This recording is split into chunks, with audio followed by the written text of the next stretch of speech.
ಶ್ರೀಮದಾನಂದತೀರ್ಥ ಭಗವತ್ಪಾದಾಚಾರ್ಯ ಗುರುಭ್ಯೋ ನಮಃ. ಹರಿ ಓಂ. ಸತ್ಯಜ್ಞಾನ ಸುಖಸ್ವರೂಪಮಮಲಂ ಕ್ಷೀರಾಬ್ಧಿಮಧ್ಯಸ್ಥಲಂ ಯೋಗಾರೂಢಮತಿಪ್ರಸನ್ನವದನಂ ಭೂಷಾಸಹಸ್ರೋಜ್ವಲಂ ಯಕ್ಷಂ ದಕ್ಷಪಿನಾಕಸಾಭಯವರಾನ್ ವಿಪ್ರಾಣಮರ್ಕಚ್ಚವಿಂ ಛತ್ರೀಭೂತಫಣೀಂದ್ರಮಿಂದುಧವಲಂ ಲಕ್ಷ್ಮೀನೃಸಿಂಹಂ ಭಜೆ.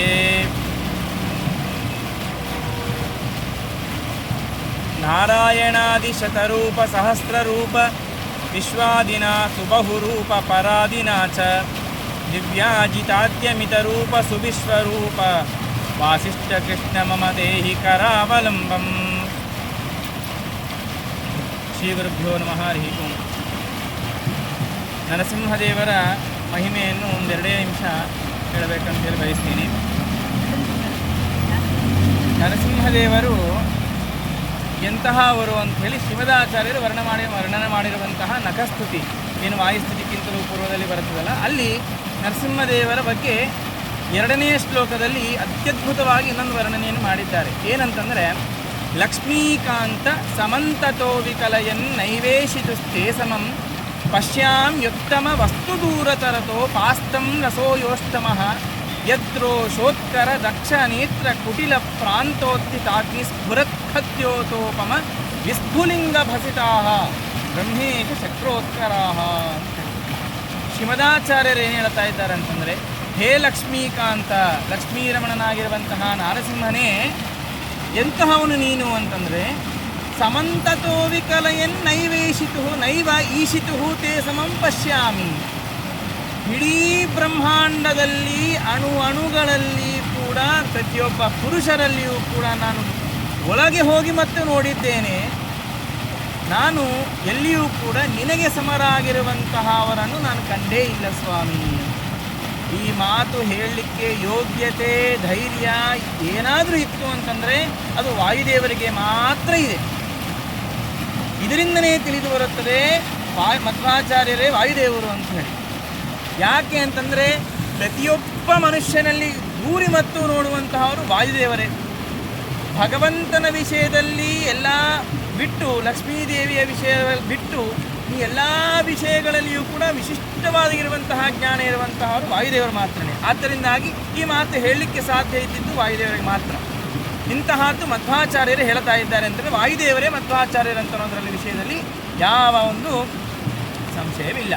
ಇನ್ನೇನು ಹೇಳ್ತಾ ಇದ್ದಾರೆ ಅಂತಂದರೆ, ನೈವ ಈಶಿತು ತೇ ಸಮಂ ಪಶ್ಯಾಮಿ. ಇನ್ನು ಸಮರಾದವರು ಇಲ್ಲೇ ಇಲ್ಲ. ಸಮರಾದವರೇ ಇಲ್ಲ ಅಂತಂದ ಲೆಕ್ಕ ಉತ್ತಮರಾದವರು ಇರ್ತಾರೆ? ಇಲ್ಲ. ಅದಕ್ಕೆ ಆ ಉತ್ತಮರಾದವರು ಎಂತಹವರು ಅಂತಂದರೆ, ಅಷ್ಟಮರಸವದು. ಇಡೀ ಪ್ರಪಂಚದಲ್ಲಿ 6 ರಸಗಳಿವೆ, ಷಡ್ರಸಗಳಿವೆ ಅಂತ ಹೇಳುತ್ತಾರೆ. 7ನೇ ರಸ ಇಲ್ಲೇ ಇಲ್ಲ, 8ನೇ ರಸ ಇನ್ನು ದೂರ ಅಂತ ಹೆಂಗೆ ಹೇಳ್ತೀವಿ ನೋಡ್ರಿ. ಹಂಗ 8ನೇ ರಸಸ್ಥಾನದಲ್ಲಿ ಉತ್ತಮರಾದವರನ್ನು ಇಟ್ಟಾರ ಅಂತಂದರೆ ಸಮರಾದವರೇ ಇಲ್ಲ ಮಾರಾಯ. ಇನ್ನು ಉತ್ತಮರಾದವರು ಹೇಗೆ ಇರ್ತಾರೆ? ಅದವರೆಗೂ ದೂರತಃ ಅಪಾಸ್ತಂ. ಹೆಂಗ ಅಷ್ಟಮರಸಹಾವತ್ ರಸೋಯೋಷ್ಟಮಃ. ಮತ್ತು ಯಾಕರಿ ರುದ್ರದೇವರಿಲ್ಲವ, ಬ್ರಹ್ಮದೇವರಿಲ್ಲ, ಅವ್ರಿಗೂ ಶಕ್ತಿ ಇದೆ, ಅವರು ಎಷ್ಟೆಷ್ಟೋ ಮಾಡಿದ್ದಾರೆ ಮಹಿಮೆಗಳನ್ನು. ಅವ್ರಿಗಿಲ್ಲ ಅಂತ ಹೆಂಗೆ ಹೇಳ್ತೀರಿ? ಅವ್ರು ಇರ್ಬೋದಲ್ಲ, ಯದ್ಯಪಿ ಸಮಾನರಾಗದವರನ್ನ ಇರ್ಬೋದಲ್ಲ ಅಂತಂದರೆ, ಉತ್ತಮರಾದವರು ಇಲ್ಲ ಅಂತ ಹೇಳಿಬಿಟ್ಟು ಸಮರಾದವರು ಇರ್ಬೋದಲ್ಲ ಅವರು ಅಂತಂದರೆ, ಇಲ್ಲಪ್ಪ, ಯಾರನ್ನು ಹೇಳ್ತಾ ಇದ್ದೀನಿ ನೀನು? ಎಲ್ಲಿ ರುದ್ರದೇವರು, ಎಲ್ಲಿ ಬ್ರಹ್ಮದೇವರು? ಯದ್ ರೋಷೋತ್ಕರ ದಕ್ಷನೇತ್ರ ಕುಟಿಲ ಪ್ರಾಂತೋತ್ಥಿತಾಗ್ನಿ ಸ್ಫುರತ್. ಪರಮಾತ್ಮನ ದೃಷ್ಟಿಯಲ್ಲ, ಪರಮಾತ್ಮನ ಕಣ್ಣಿನ ಕೆಂಪಾದ ನರಸಿಂಹದೇವರ, ಪ್ರಳಯ ಕಾಲದ ನರಸಿಂಹದೇವರ ಬಗ್ಗೆ ಚಿಂತನೆ ಮಾಡಿದರೆ ವಿಶಿಷ್ಟವಾದ ಭಯಂಕರವಾಗಿರುವಂತಹ ರೂಪ. ಏನು ಹಿರಣ್ಯಕಶಿಪನ್ನು ಸಂಹಾರ ಮಾಡಲಿಕ್ಕೆ ರೂಪ ತಗೊಂಡಲ್ಲ, ಅದನ್ನು ನೋಡಿದ್ರೇ ಹಿರಣ್ಯಕಶಿಪು ಮೇಲೆ ಕೆಳಗೆ ಆದಂತೆ. ಆದರೆ ಈ ರೂಪ ಅಲ್ಲ, ಹರೇ ರೂಪ ಏನದಲ್ಲ, ಮನ್ಯುನಾಮಕ ನರಸಿಂಹದೇವರು ಅಂತ ಏನು ಕರೀತಾರೆ ಅಲ್ಲ, ಆ ರೂಪ ಪ್ರಳಯ ಕಾಲದಲ್ಲಿ ಬರ್ತದೆ. ಅದು ಘೋರವಾದ ರೂಪ, ಅದನ್ನು ನೋಡಲಿಕ್ಕೆ ಸಹಿತ ಸಾಧ್ಯ ಇಲ್ಲ. ಅಂತಹ ಪ್ರಚಂಡವಾಗಿರುವಂತಹ ರೂಪವನ್ನು ತಾಳಿರುವಂತಹ ಪರಮಾತ್ಮನ ಕಣ್ಣು ಹೆಂಗಿರ್ತದ ಅಂತಂದರೆ ಕೆಂಪಾಗಿರುತ್ತೆ. ಆ ಕೆಂಪಲಿಂದ ಹಿಂಗ ಅಂತಂದರೆ ಬೆಂಕಿ ಹಾರ್ತಿರ್ತಾವಂತೆ. ಆ ಬೆಂಕಿಯ ಕಿಡಿ ಒಂದು ಸ್ಪಾರ್ಕಿಲ್, ಆ ಸ್ಪಾರ್ಕಲಿಂದಲೇ ಯತ್ರೋಷೋತ್ಕರ ದಕ್ಷನೇತ್ರ ಕುಟಿಲ ಪ್ರಾಂತೋತ್ತಾಗ್ನಿ ಸ್ಫುರತ್ ಖದ್ಯೋತೋಪಮ, ಖದ್ಯೋತ ಅಂತಂದರೆ ಸ್ಪಾರ್ಕಿಲ್, ಖದ್ಯೋತೋಪಮ ವಿಸ್ಫುಲಿಂಗ ಭಸಿತಾ, ಲೈಟ್ ಹುಳಗಳನ್ನು ಖದ್ಯೋತ ಅಂತ ಕರೀತಾರೆ. ಆ ಲೈಟ್ ಹುಳದಷ್ಟು ಒಂದು ಸ್ಪಾರ್ಕಿಲ್ ಬಂದಿದ್ದರೆ ಅದರಿಂದಲೇ ಈ ರುದ್ರದೇವರು ಬ್ರಹ್ಮದೇವರು ಅಂತ ಯಾರ್ಯಾರನ್ನು ನೀವು ಹೇಳ್ತಾ ಇದ್ದೀರಲ್ಲ ಅವರೆಲ್ಲರೂ ಕೂಡ ಭಸ್ಮರಾಗ್ಬಿಡ್ತಾರೆ. ಅಂದರೆ ಪರಮಾತ್ಮನೇ ಬೇಕಾಗಿಲ್ಲ, ಪರಮಾತ್ಮನಿಂದ ಹುಟ್ಟುವಂತಹ ಒಂದು ಕಿಡಿಯ ಬೆಂಕಿ ಸಾಕು ಇವರೆಲ್ಲರನ್ನು ನಾಶ ಮಾಡಲಿಕ್ಕೆ. ಇವರೆಲ್ಲರೂ ಪರಮಾತ್ಮನ ಸಮರಾಗ್ತಾರೆಯಾ? ಸಾಧ್ಯವೇ ಇಲ್ಲ. ಒಂದು ವಿಷಯ ಬರುತ್ತೆ ಮಹಾಭಾರತದಲ್ಲಿ, ಪರಮಾತ್ಮ ಏಕಾಂತದಲ್ಲಿದ್ದಾಗ ಅಶ್ವತ್ಥಾಮಾಚಾರ್ಯರು ಬರ್ತಾರಂತೆ. ಬಂದು, ಹೇ ಕೃಷ್ಣ, ನಾನು ಪಾಂಡವರೆಲ್ಲರನ್ನು ಕೂಡ ಸೋಲಿಸ್ತೀನಿ, ಅದಕ್ಕಾಗಿ ನಿನ್ನ ಒಂದು ನನಗೆ ಸಹಾಯ ಬೇಕು. ಏನು ಅಂತಂದರೆ ನನಗೆ ನಿನ್ನ ಸುದರ್ಶನ ಚಕ್ರವನ್ನು ಕೊಡು. ಹೌದಾ? ಯಾಕೆ? ಸುದರ್ಶನ ಚಕ್ರದಿಂದ ನೀನು ಇಷ್ಟೆಲ್ಲ ದೈತ್ಯರನ್ನು ಸಂಹಾರ ಮಾಡಿದೆಯಲ್ಲ, ನಾನು ಹಂಗೆ ಪಾಂಡವರನ್ನು ಈ ಸುದರ್ಶನ ಚಕ್ರದಿಂದ ಸೋಲಿಸ್ತೀನಿ. ನನ್ನ ಮಿತ್ರ ದುರ್ಯೋಧನನಿಗೆ ನಾನು ಇದನ್ನು ಉಪಕಾರ ಮಾಡ್ತೀನಿ ಅಥವಾ ಅವನು ಏನನ್ನ ಸಹಾಯ ಮಾಡಿದಂತೆ ಆಗ್ತದ ಅಂತ. ಅಶ್ವತ್ಥಾಮಾಚಾರ್ಯ ನೋಡಿ ಕೃಷ್ಣ ನಗುತ್ತಾನಂತೆ. ಮೊಟ್ಟ ಮೊದಲಿಗೆ ಹೋಯ್ತು ಚಕ್ರ ತೊಗೊಂಡು ಕಿತ್ತೋಗೋ ಅಂತ. ತಗೋ ಅಂದ ತಕ್ಷಣ ಸರಿಸ್ಲಿಕ್ಕೂ ಅಲ್ಲಾಡಿಸ್ಲಿಕ್ಕೂ ಕೂಡ ಸಾಧ್ಯ ಆಗಿಲ್ಲ ಅಂತ ಅಶ್ವತ್ಥ. ಯಾಕೆ ಅಂತಂದರೆ ಆ ಕೃಷ್ಣ ಅಂತಾನಂದರೆ, ಏನಂತಂದು ನೀನು ನನ್ನ ಚಕ್ರ ಸುದರ್ಶನ ಚಕ್ರ ನೀನು ತಗೊಳ್ಳುತ್ತೆ, ನಿನಗೆ ಆ ಯೋಗ್ಯತೆ ಇದೆಯಾ? ನನ್ನ ಜೊತೆಯೇ ಸದಾ ಇರುವಂತಹ, ಸದಾ ಕಾಲದಲ್ಲಿರುವಂತಹ ಲಕ್ಷ್ಮೀದೇವಿ ನನಗೆ ಕೇಳಿಲ್ಲ ನಿನ್ನ ಸುದರ್ಶನ ಕೊಡು ಅಂಥೇಳಿ. ವಾಯುದೇವರು ಕೇಳಿಲ್ಲ, ನನ್ನ ಭಕ್ತ ವಾಯುದೇವರು ಕೇಳಿದರೆ ಏನಾದರೂ ಕೊಡ್ತೀನಿ ನಾನು, ಅವನಿಗೆ ಗೊತ್ತು, ಆದರೆ ಕೇಳಿಲ್ಲ. ಮತ್ತು ಯಾರು ನನ್ನ ಭಕ್ತರು ಧ್ರುವರಾಜ, ಪ್ರಹ್ಲಾದ, ಇವರೆಲ್ಲರೂ ಕೇಳಿದರೆ ಕೊಡ್ತಾ ಇದ್ದೆ. ನಮ್ಮ ಅಣ್ಣ ಬಲರಾಮ ಸದಾ ನನ್ನ ಜೊತೆ, ಏ ಕೃಷ್ಣ ನಿನ್ನ ಸುದರ್ಶನ ಕೊಡು, ನಾವು ಹೋಗಿ ಸಂಹಾರ ಮಾಡಿಬಿಡ್ತೀನಿ, ಕೇಳಿದರೆ ಕೊಡ್ತಿದ್ದೇನು? ಕೇಳಿಲ್ಲ ಅವರು. ಅವ್ರಿಗೆ ಗೊತ್ತು ಅವ್ರ ಯೋಗ್ಯತೆ ಇಲ್ಲ ಅಂತ ಗೊತ್ತು. ನೀನು ತಗೋಬೇಕು ಅಂದ್ಕೊಂಡಿಲ್ಲ, ಹೋಗಿ ನಿಂಗೆ ಯೋಗ್ಯತೆನೂ ಕೊಡ್ತೀನಿ, ತಗೋ. ಇನ್ನೊಂದು ಮಾತಂದು, ಈ ಸುದರ್ಶನ ಚಕ್ರದಿಂದ ನೀನು ನಾ ಎಲ್ಲ ಯುದ್ಧಗಳನ್ನು ಗೆದ್ದು ಬರ್ತಾ ಇದ್ದೀನಿ ಅಂತ ಅಂದಿಯಲ್ಲ, ನಾನು ಸುದರ್ಶನ ಚಕ್ರ ಏನು ಎಲ್ಲ ಆಯುಧಗಳನ್ನು ನಿಂಗೆ ಕೊಡ್ತೀನಿ. ಲಕ್ಷ್ಮೀದೇವಿ ಮೊದಲು ಮಾಡಿಕೊಂಡು ಇಡೀ ಬ್ರಹ್ಮಾಂಡದಲ್ಲಿರುವಂತಹ ಪ್ರತಿಯೊಂದು ಅಣು ರೇಣುಗಳಲ್ಲಿರುವಂತಹ ಪ್ರತಿಯೊಂದು ಜೀವರಾಶಿಯೂ ಕೂಡ ನಿನ್ನ ಪಕ್ಷ, ಇಡೀ ಬ್ರಹ್ಮಾಂಡ ನಿನ್ನ ಪಕ್ಷ. ನಾನು ಒಬ್ಬನೇ ಏಕಾಕಿಯಾಗಿ ನಿರಾಯುಧನಾಗಿ ನಾನು ನಿಂತು ಹೊರಳಲ್ಲಿ ಧಾನ್ಯವನ್ನು ಕುಟ್ಟಿದಂತೆ ನಿಮ್ಮೆಲ್ಲರನ್ನು ಕುಟ್ಟಿ ಹಾಕ್ತೀನಿ ಅಂತ ಹೇಳ್ತಾನೆ. ಅಂತಹದ್ದು ಪ್ರಚಂಡವಾಗಿರುವಂತಹ ಪರಮಾತ್ಮನ ಶಕ್ತಿ, ಆ ಶಕ್ತಿಯನ್ನು ಕಂಡಾಗಲೇ ಎಲ್ಲರೂ ಕೂಡ ನಡಗಬೇಕು. ಅಂತಹದ್ದು ಈ ಸುದರ್ಶನದಿಂದ ನಾನು ಗೆಲ್ತೀನಿ ಅಂತಂತಿದೆಯಲ್ಲ, ಎಷ್ಟು ಮೂರ್ಖ ನೀನು ಅಂತೇಳಿ ಬೈತಾನೆ ಕರೀ. ಎಲ್ಲಿ ಹೆಂಗೆ ಮಾತಾಡಬೇಕು ಅಂತ ಕಲಿಬೇಕಂದ್ರೆ ಕೃಷ್ಣನ ಚರಿತ್ರೆಯನ್ನು ನೋಡ್ರಿ ಅಂತ. ಯಾವಾಗ ಬೇಕಂದರೆ ಎಲ್ಲ ವಿಷಯಗಳು ಎಲ್ಲರ ಹತ್ರ ಸುಮ್ಮನೆ ಹೇಳ್ಕೊತ ಹೋದರೆ ಹುಚ್ಚ ಅಂತ ಅವನೇ ಸ್ವಯಂ ಮೋಸ ಹೋಗ್ತಾನೆ. ಅದು ಪ್ರಾಮಾಣಿಕತೆ ಅಂತ ಅಂದ್ಕೊಳ್ತಾರೆ ಎಲ್ಲರೂ, ಆದರೆ ಮೋಸ ಹೋಗ್ತಾನೆ. ಎಲ್ಲಿ ಮಾತನಾಡಬೇಕು ಅಲ್ಲೇ ಮಾತನಾಡ್ತಾನೆ. ಕೌರವರು ಪಾಂಡವರು ಯುದ್ಧವನ್ನು ಜೂಜಾಟವನ್ನು ಆಡಿದಾಗ ಮೋಸ ಹೋಗಿ ವನವಾಸಕ್ಕೆ ಹೋಗಿಬಿಡ್ತಾರೆ ಪಾಂಡವರು. ಹಾಗೂ ಕೃಷ್ಣ ಸಮಾಧಾನ ಮಾಡಲಿಕ್ಕೆ ಬರ್ತಾನೆ ಹೊರತು ಪಾಂಡವರು ಸರಿಯಾದವರು, ಅವರು ಧರ್ಮದಲ್ಲಿ ನಿಂತಿದ್ದಾರೆ, ಆಗ ಯುಧಿಷ್ಠಿರ ಅವರಿಗೆ ಅನ್ಯಾಯ ಆಗಿದೆ ಅಂತ ಎಲ್ಲಿ ಬಾಯಿ ತೆಗೆದು ಮಾತನಾಡಿಲ್ಲ, ಅವಾಗ ಮಾತನಾಡಿಲ್ಲ. ಎಷ್ಟೋ ಆಯ್ತಿನ ಯುದ್ಧದ ಸಮೀಪಕ್ಕೆ ಬಂತು, ಇನ್ನು ಯುದ್ಧ ಆಡಲಿಕ್ಕೇ ಬೇಕು, ಉದ್ಯೋಗ ಪರ್ವಕ್ಕಿಂತಲೂ ಪೂರ್ವದಲ್ಲಿ ಯುದ್ಧ ಆಡಲಿಕ್ಕೇ ಬೇಕು ಅಂಥೇಳಿ ಕೃಷ್ಣ ನಿರ್ಣಯ ಆಗಿದ ಮೇಲಕ್ಕ ಎಲ್ಲರ ಸಭಾದಲ್ಲಿ ಕುಳಿತಿರ್ತಾರಂತೆ. ಯಾರ್ಯಾರು? ಜನಕ ಮಹಾರಾಜ, ಅವರು ಇವರು ಜನಕಂತೆ, ಅವ್ರು ಯಾಕೆ ಬರ್ತಾರೆ, ಇವರು ದೃಪದ ರಾಜ ಮತ್ತು ದ್ರೋಣಾಚಾರ್ಯ, ಎಲ್ಲರೂ ಸಮ ಕೂತಿರ್ತಾರಂತೆ. ಕೌರವರೆಲ್ಲ ಇರಲಿಲ್ಲ, ಹೋಗ್ಬಿಟ್ಟಾರೆ. ಅಷ್ಟುವರೆಗೆ ಎಲ್ಲರೂ ಅಂತಾರಂತೆ, ಏ ಬಲರಾಮ ಏನು ಮಾತನಾಡ್ತಾನೆ ಅಂತಂದರೆ, ಇಲ್ಲ ಪಾಂಡವರಿಗೆ ಮೋಸ ಎಲ್ಲಾಗಿದೆ, ಅವ್ರು ಯಾಕೆ ಆಡಬೇಕಾಗಿತ್ತು, ಅವ್ರು ಆಡಿದರು, ಹೆಂಗೊಂದು ಮೋಸ ಅಲ್ಲ ಏನೋ ಆಗಿ ಗೆದ್ದಾರಲ್ಲ ಕೌರವರು. ದುರ್ಯೋಧನ ತನ್ನ ಶಿಷ್ಯನ ಮೇಲಿರುವಂತಹ ವಾತ್ಸಲ್ಯ, ಹೆಂಗೆ ಬಲರಾಮನನ್ನು ಮೋಸ ಮಾಡಬೇಕು, ಟೋಪಿ ಹಾಕಬೇಕು ಅಂತನೋ ಶಿಸ್ತು ಚೆನ್ನಾಗಿ ಗೊತ್ತಿತ್ತು. ಆದ್ದರಿಂದಾಗಿ ದುರ್ಯೋಧನ ವಶನಾದ ಬಲರಾಮ. ಆದ್ದರಿಂದ ಬಲರಾಮ ಅವರಿಗೆ ಕೌರವರಿಗೇನೆ ಸಪೋರ್ಟ್ ಮಾಡ್ತಾ ಇದ್ದ. ಆದರೆ ಎಲ್ಲರೂ ಬಲರಾಮ ನೀನು ಮಾತನಾಡೋದು ತಪ್ಪು ಅಂತೇಳಿ ಹಾಗೆ ಕೃಷ್ಣ ಮಾತಾಡ್ಬೋದಾಯ್ತು, ನೀವು ಮಾತಾಡೋದು ತಪ್ಪಪ್ಪ ಅಂತ. ಅಲ್ಲಿನೂ ಮಾತಾಡಿಲ್ಲ ಕೃಷ್ಣ, ಅಷ್ಟುವರೆಗೆ ಮಾತನೇ ಆಡಿಲ್ಲ. ಅದಾದ ಮೇಲಕ್ಕ ಎಲ್ಲರೂ ಮಾತನಾಡಬೇಕಾ, ದೃಪದ ರಾಜ ಮಾತನಾಡ್ತಾನೆ. ಎಲ್ಲರೂ ಮಾತನಾಡಿದ ಮೇಲಕ್ಕೆ ದೊಡ್ಡವರೊಬ್ಬರು ಮಾತಿಗೆ ಕೇಳ್ತಾರೆ ನೋಡಿ. ದೃಪದ ರಾಜ ದೊಡ್ಡವನು. ಆ ದೃಪದ ರಾಜ ಮಾತು ಇದೇನೋ ಬಲರಾಮ ತಪ್ಪು ಹೇಳ್ತಾ ಇದ್ದಾನೆ, ಮೋಸ ಆಗಿದೆ, ಯುದ್ಧ ಆಡಲಿಕ್ಕೆ ಬೇಕು, ಕೌರವರಿಗೆ ದಂಡ ಆಗಲಿಕ್ಕೆ ಬೇಕು ಅಂಥೇಳಿ ಅಂದರೆ ಆಗ ನನಗೆ ಯಾಕೆ ಅನಿಸ್ತಾ ಇದೆ ದೃಪದ ರಾಜರು ಹೇಳುವಂತಹ ಮಾತು ಸರಿಯಾಗಿದೆ ಅಂತ ಅನಿಸ್ತಾ ಇದೆ, ಯಾವುದಕ್ಕನ್ನ ಇಲ್ಲಿ ಪಾಂಡವರು ಮೋಸ ಹೋದರಲ್ಲ, ಆಗ ಮಾತನಾಡ್ತಾನೆ ಕೃಷ್ಣ. ಅಂದರೆ ಒಬ್ಬರ ಬೆಂಬಲವನ್ನು ಇಟ್ಕೊಂಡು ಮಾತನಾಡ್ತಾ ಇದ್ದಾನೆ ಕೃಷ್ಣ. ಯಾಕ ಅಂತಂದರೆ ಪಕ್ಷಪಾತ ಮಾಡೋಣ ಕೃಷ್ಣ ಅಂತ ಎಲ್ಲಿಯೂ ಕೂಡ ಬರಬಾರ್ದು. ಎಲ್ಲಿ ಮಾತನಾಡಬೇಕಲ್ಲೇ ಮಾತನಾಡಬೇಕು. ಯಾವಾಗ ಪ್ರಚಂಡವಾದ ತನ್ನ ಬುದ್ಧಿಯನ್ನು ಯಾವಾಗ ತೋರಿಸ್ಬೇಕೋ ಅಲ್ಲೇ ತೋರಿಸ್ಬೇಕು. ಜಯದ್ರಥನನ್ನು ಸಂಹಾರ ಮಾಡ್ತಾ ಇದ್ದ. ಮಾಡುವಂತಹ ಸಂದರ್ಭದಲ್ಲಿ ಅರ್ಜುನ ಹೇಳ್ತಾನೆ, ನಾನು ನಾಳಿನ ದಿವಸ ಸಾಯಂಕಾಲದ ಪರ್ಯಂತ ನಾನು ಆ ಜಯದ್ರಥನನ್ನು ಸಂಹಾರ ಮಾಡಲಿಲ್ಲ ಅಂತಂದರೆ ಆಗ ನಾನು ಅಗ್ನಿಪ್ರವೇಶವನ್ನೇ ಮಾಡ್ತೀನಿ ಅಂತೇಳಿ ಅರ್ಜುನ ಪ್ರತಿಜ್ಞಾ ಮಾಡಿಬಿಟ್ಟ. ಯಾಕ? ಜಯದ್ರಥನ ಕಾರಣದಿಂದಲೇ ಅಭಿಮನ್ಯುವಿನ ವಧ ಆಯಿತು. ಆದ್ದರಿಂದಾಗಿ ಜಯದ್ರಥನನ್ನು ಸಂಹಾರ ಮಾಡೇ ಮಾಡ್ತೀನಿ ಅಂತ ಹೇಳಿದಾಗ ಆ ದುರ್ಯೋಧನಾದಿಗಳು ಸಿಕ್ಕಿದ್ದೇ ಚಾನ್ಸ್. ಈಗ ಅರ್ಜುನನನ್ನು ಈಗ ನಾವು ತಡೆದೀವಿ ಅಂತಂದರೆ ನಾಳೆ ಸಾಯಂಕಾಲದ್ರೊಳಗೆ ಜಯದ್ರಥನ ಕಾಣಿಸ್ಲಿಲ್ಲ ಅಂತಂದರೆ ಅರ್ಜುನ ಸತ್ತ. ಇನ್ನು ನಮ್ಮ ಅವ್ರ ಪಕ್ಷ ಇನ್ನು ಡೀಲ ಬೀಳುತ್ತದೆ, ಇನ್ನು ಶಕ್ತಿ ಹೋಯಿತು. ಭೀಮಸೇನ ದೇವರ ಬಗ್ಗೆ ಮರ್ತು ಬಿಟ್ಟಾರೆ ಪಾಪ ಹುಚ್ಚ. ಈ ಅರ್ಜುನನೇ ಸೋತು ಬಿದ್ದಾಗ ಭೀಮಸೇನ ದೇವರು ಅರ್ಜುನ ಪರವಾಗಿ ಬಂದು ಯುದ್ಧ ಆಡಿದ್ದು, ಭೀಮಸೇನ ದೇವರೇ ಅರ್ಜುನ ಪರವಾಗಿ ಬಂದು ಯುದ್ಧ ಆಡಿದ್ದ ಸಂದರ್ಭಗಳು ಅನೇಕವ. ಇಂಥದ್ದು ಅವ್ರು ಮರ್ತು ಬಿಟ್ಟು ಅವ್ರಿಗೆ ಕಲಿಯ ಪ್ರವೇಶ, ಅವರಿಗೆ ಕಲಿಯ ಸ್ವರೂಪ, ಪ್ರವೇಶ ಅಲ್ಲ ಸ್ವರೂಪನೇ. ಹಿಂಗ ಅರ್ಜುನ ಬಿದ್ದ ಅಂತಂದರೆ ಮುಗಿದೇ ಹೋಯ್ತು, ಯುದ್ಧ ಅರ್ಧನೆ ಅಂತ ನಾವೇ ಗೆದ್ದಂತೆ ಅಂಥೇಳಿ ಅನ್ಕೊಂಡ್ಬಿಡ್ತಾರೆ. ಅದಕ್ಕೆ ಹೇಗೋ ಮಾಡಿ ಜಯದ್ರಥನನ್ನು ನಾವು ರಕ್ಷಣೆ ಮಾಡಬೇಕು. ಇಂಥ ಪರಿಸ್ಥಿತಿಯಲ್ಲಿ ಅರ್ಜುನ ಜಯದ್ರಥನನ್ನು ಹುಡುಕಲಿಕ್ಕೆ ಯುದ್ಧ ಆಡ್ತಾನೆ, ಒಬ್ಬನೇ ಯುದ್ಧ ಆಡ್ತಾನ. ಎಂಥ ಯುದ್ಧ ಅಂತಂದರೆ ಅದ್ಭುತವಾದ ಯುದ್ಧ. ಕರ್ಣ, ದ್ರೋಣಾಚಾರ್ಯರು, ಅಶ್ವತ್ಥಾಮಾಚಾರ್ಯರು ಪ್ರತಿಯೊಬ್ಬರು ನಡಿಗಿ ಓಡಿ ಅಂಜಿ ಓಡ್ತಿರ್ತಾರೆ. ದುರ್ಯೋಧನನು ಅಂಜಿ ಬೆದರಿಬಿಟ್ಟ. ಎಲ್ಲರೂ ಸೋತೊಳ್ತಿದ್ದಾರೆ, ಆದರೆ ಜಯದ್ರಥ ಸಿಗ್ತಾ ಇಲ್ಲ. ಆಗಿಂದಾಗೆ ಕಪ್ಪು ಆಕಾಶ ಮುಗಿದು ಹೇಳಿ ಏನು ಮಾಡಬೇಕು? ಸೂರ್ಯಾಸ್ತ ಆಯಿತು, ಏನು ಮಾಡಬೇಕು?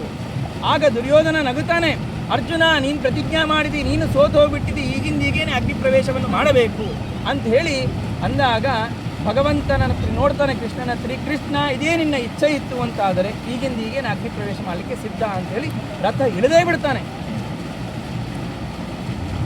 ಎಲ್ಲ ತನ್ನ ಪ್ರಯತ್ನ ಮಾಡಿದ, ಮಗನನ್ನು ಕಳ್ಕೊಂಡ, ಧರ್ಮಪರವಾಗಿ ನಿಂತ, ತಾನು ಮಾತು ಕೊಟ್ಟದ್ದನ್ನು ಕೂಡ ಪರಿಪಾಲನೆ ಮಾಡ್ತಾ ಇದ್ದಾನೆ. ಇಷ್ಟೆಲ್ಲ ಮಾಡಿದ ಮೇಲಕ್ಕೂ ಇದು ಯಾವುದೂ ರಕ್ಷಣೆ ಮಾಡಲಿಲ್ಲವೇ? ಇಷ್ಟು ಧರ್ಮ ಏನಿತ್ತು ಅವೆಲ್ಲ ರಕ್ಷಣೆ ಮಾಡಲಿಲ್ಲವ? ಈಗ ಹಿಂಗ ಒಂದು ವೇಳೆ ಆಯಿತು ಅಂತಂದರೆ ನಾಳಿನ ದಿವಸ ಧರ್ಮದ ಬಗ್ಗೆ ಯಾರಿಗೆ ಇಚ್ಛೆ ಬರ್ತದ ಮಾಡಬೇಕು ಅಂತ ಹೇಳಿ ನಂಬಿಕೆ ಹೆಂಗೆ ಬರ್ತದ? ಈ ಕಾರಣದಿಂದಾಗಿ ಎಲ್ಲರೂ ಕೈ ಬಿಟ್ಟರೆ ಆಗ ಕೃಷ್ಣನ ಆಟ ಚಾಲು ಆಗತ್ತೆ. ಕೃಷ್ಣ ಸುಮ್ಮನೆ ಇರ್ತಾನೆ. ಅರ್ಜುನ ನಿನ್ನ ಪ್ರತಿಜ್ಞೆ ಎಲ್ಲರೂ ಕೇಳಬೇಕು, ನೀನು ಪ್ರಾಣ ಹೋಗ್ಲಿಕ್ಕೂ ತಯಾರಾಗಿದ್ದಿ ಧರ್ಮದಕ್ಕಾಗಿ ಅಂತ ಅನ್ನೋದು ಎಲ್ಲ ಜಗತ್ತಿಗೆ ಗೊತ್ತಾಗಬೇಕಂತ ಈ ಮಾತಿನ ಸಲುವಾಗಿ ಕೃಷ್ಣ ಕಾಯ್ತಾ ಇದ್ದ. ಅಷ್ಟುವರೆಗೆ ಮಾತನಾಡಿಲ್ಲ. ಅಲ್ಲಿ ಅಶ್ವತ್ಥಾಮ, ಅಲ್ಲಿ ಶಕುನಿ ತಾನು ಸೂರ್ಯನನ್ನು ನೋಡ್ತಾನೆ. ಸೂರ್ಯಾಸ್ತ ಆಯಿತು ಅಂತೇಳಿ ಸೂರ್ಯಾಸ್ತ ಆಗದೇ ಇಲ್ಲ ಅಂತ 10 ಸಲ ಚೆಕ್ ಮಾಡ್ಕೊಳ್ತಾರೆ ಯಾವುದಕ್ಕನೆಯಲ್ಲಿ. ಆಗ ಶಕುನಿ ಏನೋ ವ್ಯತ್ಯಾಸ ಕಾಣಿಸ್ತಾ ಇದೆ ಸೂರ್ಯನಲ್ಲಿ. ಆಗ ಗೊತ್ತಾಗತ್ತೆ, ಅಮ್ಮ ಭಗವಂತ ಕೃಷ್ಣ ನೀನು ಯಾಕೆ ನಿನ್ನ ಸುದರ್ಶನ ಚಕ್ರವನ್ನು ಸೂರ್ಯನಿಗೆ ಅಡ್ಡ ಆಗಿಟ್ಟಿದಿ ಅಂತ ಹೇಳಿ ಶಕುನಿ ಕೇಳ್ತಾನೆ. ಆಗ ಕೃಷ್ಣ ಅಂತಾನೆ ಅರ್ಜುನನನ್ನು ನೋಡಿ, ಎಲ್ಲಾನು ನಿನ್ನ ಧರ್ಮ ನೀನು ಎಷ್ಟು ಪರಿಪಾಲನೆ ಮಾಡಬೇಕು ಮಾಡಿದಿ, ಎಲ್ಲ ನಿನ್ನ ಕೈ ಬಿಟ್ಟರೆ ನಾನಿಲ್ಲ ಅಂದ್ಕೊಂಡಿದ್ದೇನು, ನಾನು ಹಿಡಿತೀನಿ ನಿನ್ನ ಕೈಯನ್ನು ಅಂತ ಹಿಡಿದು ಕೈ ಹೇಳ್ತಾನೆ. ಸೂರ್ಯಾಸ್ತ ಇನ್ನೂ ಆಗಿಲ್ಲ ಅಂಥೇಳಿ ಸುದರ್ಶನ ತನ್ನ ವಾಪಸ್ ತಗೊಂಡ. ಬೆಳಕು ಬಂತು, ಅಷ್ಟರೊಳಗೆ ಏನಾಯ್ತಪ್ಪ ಅಂದರೆ ಜಯದ್ರಥ ಸೂರ್ಯಾಸ್ತ ಆಯ್ತಲ್ಲ, ಇನ್ನು ಅರ್ಜುನ ಸೋತ ಅಂಥೇಳಿ ಆ ಗುಂಪಿನಲ್ಲಿ ಎದ್ದು ಹೇ ಅರ್ಜುನ ಸೋತ ಅಂತ ಎಗರಾಡಿದ. ಅಲ್ಲಿದ್ದ ನೋಡಿ ಜಯದ್ರಥ ಬಾಣ ಬಿಡುವಂತೆ ಅಂದ ತಕ್ಷಣ ಬಾಣ ಬಿಟ್ಟ. ಆದರೆ ಒಂದು ಎಚ್ಚರಿಕೆಯನ್ನು ಕೊಟ್ಟ ಕೃಷ್ಣ. ಆ ಜಯದ್ರಥನ ತಂದೆ ತಾನು ತಪಸ್ಸನ್ನು ಮಾಡುತ್ತಾನೆ. ಜಯದ್ರಥನ ಸಂಹಾರ ಯಾರಿಂದ ಆಗ್ತದನೋ, ಯಾರ ಕೈಯಿಂದ ಜಯದ್ರಥನ ಸಂಹಾರವಾಗುತ್ತದೋ ಆ ಕೈಯಿಂದ ತಲೆ ಖಂಡನ ಆಗ್ತದ ಅಂತೇಳಿ ಹೇಳಿದೆ. ಯಾರ ಕೈಯಿಂದ ತಲೆ ಬೀಳುತ್ತದೋ ಅವರು ಆಗಿಂದಾಗೆ ಭಸ್ಮರಾಗಬೇಕು ಅಂತ ಹೇಳಿ.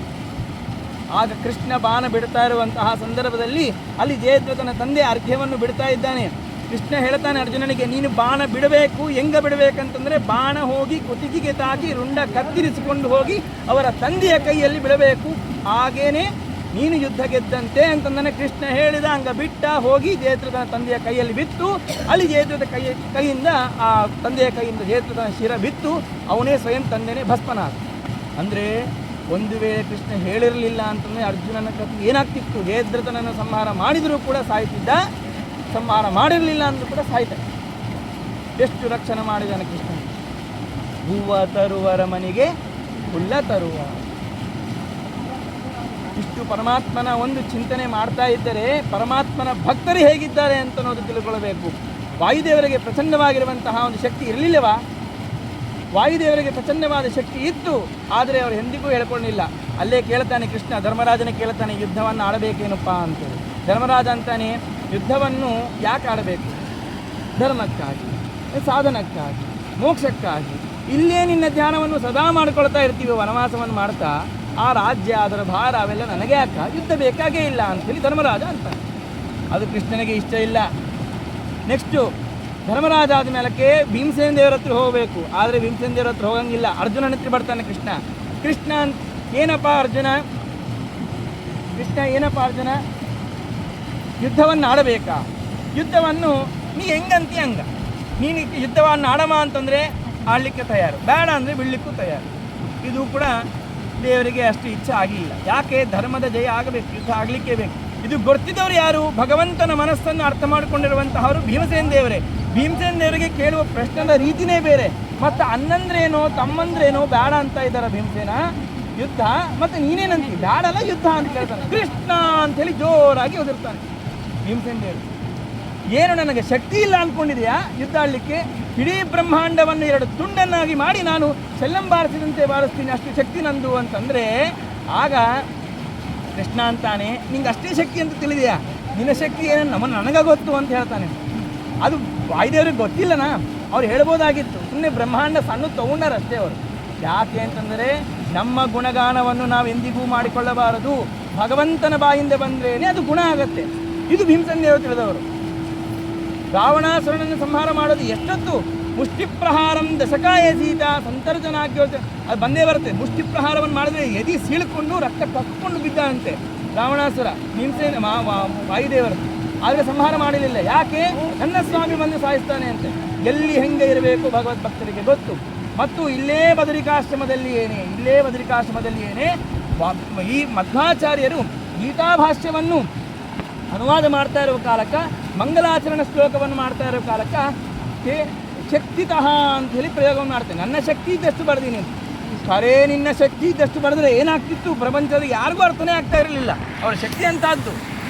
ಆದರೆ ಲೇಷತಃ ಅಂತ ಮಾಡಬೇಕು ಅಂತೇಳಿ ಎಂದಿಗೂ ತಮ್ಮ ಗುಣಗಾನವನ್ನು ಅವರು ಮಾಡಿಕೊಂಡಿಲ್ಲ. ಭಗವಂತನೇ ಹೇಳಬೇಕು. ಆ ಬದ್ರೀನಾರಾಯಣನೇ ಬಂದು ತಾನೇ ಆ ವಿಗ್ರಹದಿಂದ ತಾನೇ ಹೇಳಿ ಲೇಷತಃ ಅಂತ ಮಾಡ್ರಿ ಅಂತ ಹೇಳಿದ್ದು. ಇದೇ ಬದರಿಕಾಶ್ರಮದಲ್ಲಿ ಇಷ್ಟು ತಮ್ಮ ಭಕ್ತರ ಗುಣಗಳನ್ನು ಇಷ್ಟು ಹೇಳ್ತಾ ಇದ್ದಾರೆ. ಕೇವಲ ಇಷ್ಟೆಲ್ಲವನ್ನು ಮಾಡಿಸಿದವರು ಯಾರು? ಮತ್ತು ಪರಮಾತ್ಮನೇ. ಅವರವರ ಯೋಗ್ಯತೆ ಅರಿತು ಪ್ರೇರಕನಾಗಿ ಅವರಿಂದ ನುಡಿಸಿ ಅವರ ನುಡಿಗಳಿಗೆ ಹಿಗ್ಗಿ ಅವರಿಗೋಲಿದ ನಮ್ಮ ಪುರಂದರ ವಿಠಲ. ಅವರಿಗೋಲಿದ ನಮ್ಮ ಪುರಂದರ ವಿಠಲ. ಅವನೀಶನೇ ನಿನ್ನ ದಯವೋ ಸಾಧನವೋ ನಿದಯಾಪರೋ ನಿನ್ನವರ ಸಾಧನವೋ. ನಾವು ಏನೂ ಮಾಡಿಕೊಂಡೇ ಇಲ್ಲ. ನಮ್ಮ ಯೋಗ್ಯತೆಯನ್ನು ನೋಡ್ತಾನೆ ಭಗವಂತ. ನಮಗೆ ಆ ಪುಣ್ಯ ಪಾಪಗಳ ಅನುಸಾರವಾಗಿ ಕರ್ಮವನ್ನು ಮಾಡಿಸ್ತಾನೆ. ಅದರಿಂದಾಗಿ ನಮಗೆ ಬರುವಂತಹ ಗುಣಗಳನ್ನು ಪಾಪಗಳನ್ನು ತಡೆದು ಗುಣಗಳನ್ನು ಕೊಟ್ಟು ಪುಣ್ಯವನ್ನು ಕೊಡ್ತಾನೆ. ಆ ಪುಣ್ಯದಿಂದಾಗಿ ಭಗವಂತನ ಜ್ಞಾನವನ್ನು ಮಾಡಿಸಿಕೊಡ್ತಾನೆ. ಎಲ್ಲ ಕರ್ಮಣಿ ಪ್ರಯೋಗನೇ ಮಾಡಿಸಿಕೊಡ್ತಾನೆ. ಮತ್ತು ಮಾಡಿಸಿದ ಮೇಲಕ್ಕೆ ಮತ್ತೆ ಭಗವಂತ ತಾನೇ ಅನುಗ್ರಹವನ್ನು ಮಾಡ್ತಾನೆ. ಅನುಗ್ರಹವನ್ನು ಮಾಡಿ ತನ್ನ ದರ್ಶನವನ್ನು ಮಾಡಿಸಿಕೊಟ್ಟು ಮತ್ತು ಪರಮಭಕ್ತಿಯನ್ನು ತಾನೇ ತಂದು ಕೊಡ್ತಾನೆ. ಪರಮಭಕ್ತಿಯಿಂದಾಗಿ ತಾನೇ ಮೋಕ್ಷವನ್ನೇ ಕೊಡ್ತಾನೆ. ನಮ್ಮದೇನಾಯ್ತು ಇನ್ನು ಮುಂದೆ ಏನೂ ಇಲ್ಲ. ಇಲ್ಲಿ ಕಾಣಿಸಂಗಿಲ್ಲನ ಪರಮಾತ್ಮನ ಒಂದು ಕಾರುಣ್ಯ. ಅದಕ್ಕಾಗಿ ಪರಮಾತ್ಮನಲ್ಲಿ ಒಂದೇ ಒಂದು ಬೇಡಬೇಕು ಎನಗೆ ಯಾವುದು ಬಲ್ಲೆ ಎಲ್ಲೆಲ್ಲಿ ಹೋದರೂ ಕ್ಷಣ ಬಿಡದೆ ನಿನ್ನ ನೋಡುವ ಜ್ಞಾನ ಕೊಡೋ ಸ್ವಾಮಿ. ಎನಗೆ ಯಾವುದು ಬಲ್ಲೆ ಎಲ್ಲೆಲ್ಲಿ ಹೋದರೂ ಕ್ಷಣ ಬಿಡದೆ ನಿನ್ನ ನೋಡುವ ಪಾಡುವ ಜ್ಞಾನ ಕೊಡೋ ಸ್ವಾಮಿ. ಚಿನ್ಮಯ ಮೂರುತಿ ಗೋಪಾಲ ವಿಠಲ, ಚಿನ್ಮಯ ಮೂರುತಿ ಗೋಪಾಲ ವಿಠಲ, ಘನ ಕರುಣಿ ಮಧ್ವಮುನಿ ಮನ ಮಂದಿರವಾಸ, ಘನ ಕರುಣಿ ಮಧ್ವಮುನಿ ಮನ ಮಂದಿರವಾಸ. ಜಯವಿರಲಿ ಜಯವಿರಲಿ ದಾಮೋದರ.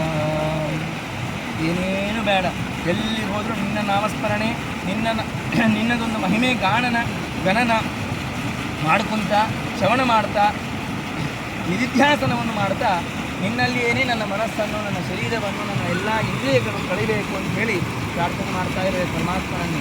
ಇಂತಹ ಕ್ಷೇತ್ರದಲ್ಲಿ ಆ ಪರಮಾತ್ಮನ ಪಾದದ ಅಂಗುಷ್ಟವಲ್ಲ, ಕನಿಷ್ಠವಾಗಿರುವಂತಹ ಚಿಕ್ಕದಾಗಿರುವಂತಹ ಒಂದು ಬಟ್ಟು, ಆ ಬಟ್ಟಿನ ಒಂದು ತುದಿಯಾಗಿರುವಂತಹ ಉಗುರಿನ ಭಾಗದಲ್ಲಿ ಸ್ಪರ್ಶ ಮಾತ್ರದಿಂದಲೇ ಆ ಬ್ರಹ್ಮಾಂಡ ಅಂತನೋದು ಸೀಳಿ ಬಂದಿರುವಂತಹ ಶಂಖಚಕ್ರ ಗದಾಪದ್ಮಾದಿಗಳಿಂದಾಗಿ ಕೂಡಿರುವಂತಹ ಪರಮಾತ್ಮನ ಪಾದಗಳಿಗೆ ಸ್ಪರ್ಶ ಮಾಡ್ತಾ ಮಾಡ್ತಾ ಪ್ರತಿಯೊಂದು ಅವಯವವನ್ನು ತಾಕ್ತಾ ಬಂದಿರುವಂತಹ ಈ ಗಂಗಾ ನದಿಯ ಒಂದು ಸಾನ್ನಿಧ್ಯದಲ್ಲಿ ನಾವು ಆ ಪರಮಾತ್ಮನ ಗುಣಗಾನವನ್ನು ಶಾಸ್ತ್ರೀಯ ಮೂಲಕವಾಗಿ ಮಾಡಬೇಕು. ಯಾಕೆ ಶಾಸ್ತ್ರ ಅಂತನೋದು ಗಂಗಾ ನದಿ ಪರಮಾತ್ಮನ ಪಾದವನ್ನಷ್ಟೇ ಸ್ಪರ್ಶ ಮಾಡ್ತದೆ. ಶಾಸ್ತ್ರ ವೇದಗಳು ಏನಂತಂದರೆ ಪರಮಾತ್ಮನ ಪ್ರತಿಯೊಂದು ಅವಯವದಲ್ಲಿ ಹೋಗಿ ಹೋಗಿ ಹೋಗಿ ಸಂಪೂರ್ಣ ಪರಮಾತ್ಮನಿಗೆ ಸ್ಪರ್ಶವಾದ ಮೇಲಕ್ಕೆ ನಮ್ಮ ಕಡೆ ಬರುತ್ತದೆ. ಶಾಸ್ತ್ರ ಪ್ರಕ್ಷಾಳನದಿಂದಾಗಿ ಇನ್ನೂ ಮೋಕ್ಷ ಸಿಗತ್ತೆ. ಗಂಗಾ ಪ್ರಕ್ಷಾಳನದಿಂದಾಗಿ ಶಾಸ್ತ್ರ ಪ್ರಕ್ಷಾಳನ ಮಾಡುವಂತಹ ಒಂದು ಸೌಭಾಗ್ಯ ಅಂತನೂ ಕೂಡ ಸಿಗುತ್ತೆ. ಇಂತಹ ಸೌಲಭ್ಯವನ್ನು ಮಾಡಿಸಿಕೊಟ್ಟಿರುವಂತಹ ಆಚಾರ್ಯರವರು ಎಷ್ಟು ಅಂತಂದರೆ ಲಕ್ಷ್ಮೀನಾರಾಯಣರ ವಿವಾಹ ಮಾಡಬೇಕು ಅಂತಂದರೆ ಮಧ್ಯದಲ್ಲಿ ಬ್ರಾಹ್ಮಣರು ಬೇಕು. ಬ್ರಾಹ್ಮಣರು ಇಲ್ಲ ಅಂತಂದರೆ ವಿವಾಹನೇ ಭಗವಂತ ಸ್ವೀಕಾರ ಮಾಡಂಗಿಲ್ಲ. ರುಕ್ಮಿಣಿ ಅದಕ್ಕಾಗಿಯೇ ಬ್ರಾಹ್ಮಣ ದ್ವಾರನೇ ಕೊಟ್ಟು ಕಳಿಸಿದ್ದಾರೆ. ಆ ಬ್ರಾಹ್ಮಣನಿಗೆ ಎಷ್ಟು ಪುಣ್ಯ ಕೊಡ್ತಾನೆ ಅಂತಂದರೆ ಭಗವಂತ ತಾನೇ ಸ್ವಯಂ ತನ್ನ ಕೈಯನ್ನು ತಗೊಂಡು ಆ ಬ್ರಾಹ್ಮಣನ ಪಾದಗಳನ್ನು ಒತ್ತುತ್ತಾನೆ ಭಗವಂತ. ಅಷ್ಟು ದೊಡ್ಡ ಸ್ಥಾನವನ್ನು ಬ್ರಾಹ್ಮಣರಿಗೆ ಕೊಟ್ಟಿದ್ದಾರೆ. ಕೇವಲ ವಿವಾಹಕ್ಕೆ, ವಿವಾಹ ಅಂತಂದೇನು ಇಬ್ಬರನ್ನು ಜೋಡಿಸೋದು, ಲಕ್ಷ್ಮೀನಾರಾಯಣರನ್ನು ಜೋಡಿಸೋದು. ಇಲ್ಲಿ ಆ ನರನಾರಾಯಣನಿಗೂ ನಮಗೂ ಜೋಡಿಸುವಂತಹ ಒಬ್ಬ ಬ್ರಾಹ್ಮಣರು ಯಾರಿದ್ದಾರೆ ಅಂತಂದರೆ ಇಲ್ಲಿ ಆಚಾರ್ಯರು ಕೂತಿದ್ದಾರೆ. ಇಂತಹ ಆಚಾರ್ಯರು ನಮಗೆ ಇಷ್ಟು ಮಾಡ್ತಾ ಇದ್ದಾರೆ ಅಲ್ಲ, ಅಷ್ಟು ಊಟಕ್ಕೆ ಕಡಿಮೆ ಮಾಡಿಲ್ಲ, ಸ್ನಾನಕ್ಕೆ ಕಡಿಮೆ ಮಾಡಿಲ್ಲ, ಜ್ಞಾನಕ್ಕೆ ಕಡಿಮೆ ಮಾಡಿಲ್ಲ, ಯಾತ್ರಾಕ್ಕಂತೂ ಏನೂ ಕಡಿಮೆ ಇಲ್ಲೇ ಇಲ್ಲ. ಇನ್ನು ಸ್ಟಾರ್ಟಿಂಗಲ್ಲೇ ಇಷ್ಟೆಲ್ಲ ಮಾಡ್ತಾ ಇದ್ದಾರೆ. ನಾಳೆ ಹೋಗ್ತಾ ಇನ್ನೆಷ್ಟು ಮಾಡ್ತಾರೋ ಗೊತ್ತಿಲ್ಲ. ಇಷ್ಟೆಲ್ಲವನ್ನು ಕೂಡ ಮಾಡ್ತಾ ಅವರು ಸ್ವಯಂ ಅವರು ಸಾಧನೆ ಆಗ್ತಾ ಇಲ್ಲೇನೋ ಅಂತ ಅವ್ರು ಅನ್ಕೊಂತಿರ್ಬೋದು. ಸ್ವಾಮಿ ಕ್ಷಮಿಸಬೇಕು, ಇಷ್ಟೆಲ್ಲ ಸಾಧನದ ಪುಣ್ಯ ನಿಮ್ಗೆ ಬರ್ತಾ ಇರೋದ್ರಿಂದ ನೀವು ಅದೇ ದೊಡ್ಡ ಸಾಧನ ಅಂತ ಅನಿಸುತ್ತೆ. ಇಷ್ಟು ಉತ್ತಮವಾಗಿರುವಂತಹ ಕರ್ಮವನ್ನು ಮಾಡ್ತಾ ಆಚಾರ್ಯರು ನಮಗೆ ಅನುಗ್ರಹ ಮಾಡ್ತಾ ಇದ್ದಾರೆ. ಅವ್ರಿಗೂ ಶತಕೋಟಿ ನಮಸ್ಕಾರಗಳನ್ನು ಮಾಡ್ತಾ ನನ್ನ ಈ ಎರಡು ಮಾತುಗಳನ್ನು ಈ ಗಂಗಾಧಾರಿಯಾಗಿರುವಂತಹ ಆ ನಾರಾಯಣನಿಗೆ ತ್ರಿವಿಕ್ರಮ ರೂಪಿಯಾದ ಪರಮಾತ್ಮನ ಪಾದಾರ ಬಿಂದುಗಳಲ್ಲಿ ಮತ್ತು ವೇದವ್ಯಾಸ ದೇವರ ಪಾದಾರ ಬಿಂದುಗಳಲ್ಲಿ ಸಮರ್ಪಣೆ ಮಾಡ್ತಾ ಇದ್ದೇವೆ. ಮಧ್ವೇಶ್ವರ ಶ್ರೀಕೃಷ್ಣ ಅರ್ಪಣಮಸ್ತು. ಅಲ್ಲೇ ಎಷ್ಟು ಆಶ್ಚರ್ಯ ಅಂತಂದರೆ ವೇದವ್ಯಾಸ ದೇವರು ಮಹಾಬದರಿಯಲ್ಲಿರ್ತಾರೆ ಅಂತ ಕೇಳ್ತೀವಿ. ಆ ಮಹಾಬದರಿಗೆ ಹತ್ತಿರವಾಗಿರುವಂತಹದ್ದು ಬದರಿ, ಅದನ್ನು ಇಷ್ಟು ಹತ್ತಿರ ಬಂದು ನಾವು ನೋಡ್ತಾ ಇದ್ದೀವಿ. ಸಾಕ್ಷಾತ್ ವೇದವ್ಯಾಸ ದೇವರು 28ನೇ ಕಲಿಯುಗದಲ್ಲಿ ಇನ್ನು ಸಾಕ್ಷಾತ್ ಸ್ವಯಂ ಅಲ್ಲೇ ಕುಳಿತಿದ್ದಾರೆ. ಅಲ್ಲಿ ಪಕ್ಕಿ ಮತ್ತು ಆಚಾರ್ಯರಿದ್ದಾರೆ. ಅವರಿಗೆ ಇಷ್ಟು ಸಮೀಪದಲ್ಲಿ ನಾವು ಹೋಗ್ತಾ ಇದ್ದೀವಿ. ಮತ್ತು ಗಂಗಾದೇವಿ ಎಲ್ಲಿ ತ್ರಿವಿಕ್ರಮ ರೂಪಿಯಾದ ಪರಮಾತ್ಮನಿಂದ ಬಂದಿದೆ. ಅದು ಪರಮಾತ್ಮನ ತಾಕಿ ಗಂಗೋತ್ರಿ ಅಲ್ಲೇ ಭೂಮಿ ಮೇಲೆ ಬಿಡುವಂತಹ ಪ್ರದೇಶಕ್ಕೆ ಬಂದು ಬರೀ ಕೇಳ್ತಾ ಇದ್ದೀವಿ, ಈಗ ನೋಡ್ತಾ ಇದ್ದೀವಿ, ಸ್ನಾನ ಮಾಡ್ತಾ ಇದ್ದೀವಿ. ಅದಕ್ಕಾಗಿ ಎಷ್ಟು ಹತ್ತಿರ ಪರಮಾತ್ಮ ಕರ್ಕೊಂಡು ಹೋಗ್ತಾ ಇದ್ದಾನೆ. ಇಂತಹ ಸೌಭಾಗ್ಯ ಈ ಜನ್ಮ ಈ ಒಂದು ಸತಿ ಅಲ್ಲ, ಪ್ರತಿ ತಿಂಗಳಲ್ಲ, ಪ್ರತಿ ದಿನ ಅಲ್ಲೇ ಇರುವಂತಹ ಒಂದು ಸೌಭಾಗ್ಯವನ್ನು ಮತ್ತೆ ಮುಂದಿನ ಜನ್ಮದಲ್ಲಾದರೂ ಕೊಡಬೇಕು ಪರಮಾತ್ಮ ಅಂತೇಳಿ ಪ್ರಾರ್ಥನೆ ಮಾಡೋಣ. ಮಧ್ವೇಶ್ವರ ಶ್ರೀಕೃಷ್ಣ ನಮಸ್ಕಾರ.